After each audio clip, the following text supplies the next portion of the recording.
Hey everyone, and welcome back to Ontario Cryptids. I'm always looking for great stories to be shared here in this channel, so if you have a story that you would like to share in a safe environment, then forward your stories to ontariocryptids@gmail.com.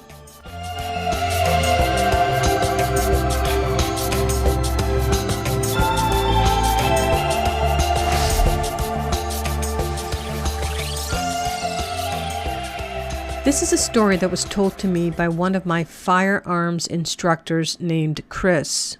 It takes place in 2000, and it takes place in the Rocky Mountains of Idaho. In northern Idaho, deep in the Rocky Mountains, there is a cabin that runs a cattle ranch.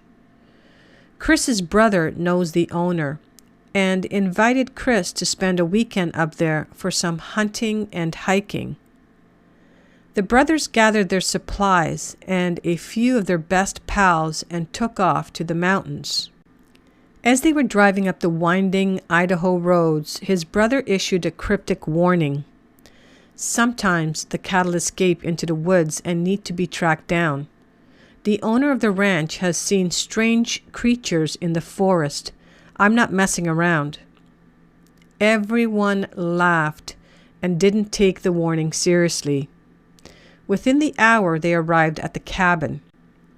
On the second day in the mountains, Chris decided to go on an afternoon hunt with one of his friends.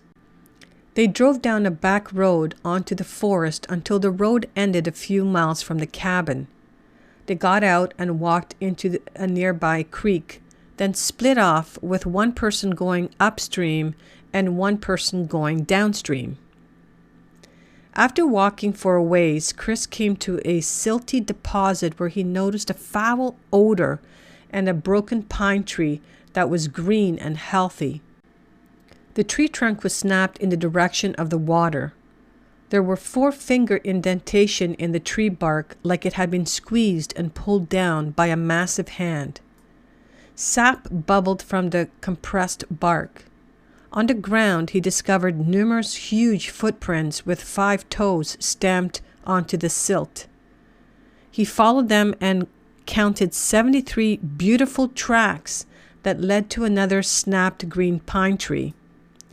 This tree also had a big finger mark on it and was facing in the direction of the water. Tracks danced all around this tree. The smell was now overwhelming. Chris became so spooked that he immediately ran back to the truck. His friend had shot a deer and they quickly drove back to the cabin with it. At the cabin, Chris explained the situation to everyone. That night, 6 men from the cabin armed themselves, each with a rifle and a pistol, and returned by truck to the end of the dirt road. They parked the truck facing the creek and then walked on foot to the edge of the water. It was a moonless, starry night, but the horrible smell still lingered.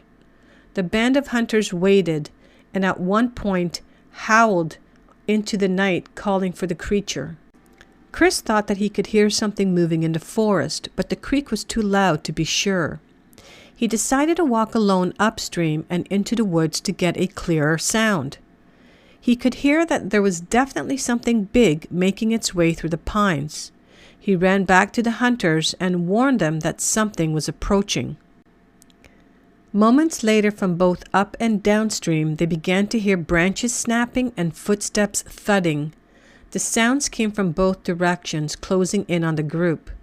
The footsteps grew louder and louder until the booming crunch of a log under the surface of the mud spooked them so much that they all ran back to the truck.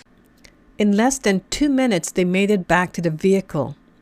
The moment they fired up the truck and turned on the headlights, they could see 2 massive bipedal creatures moving up the creek in the location they had just retreated from.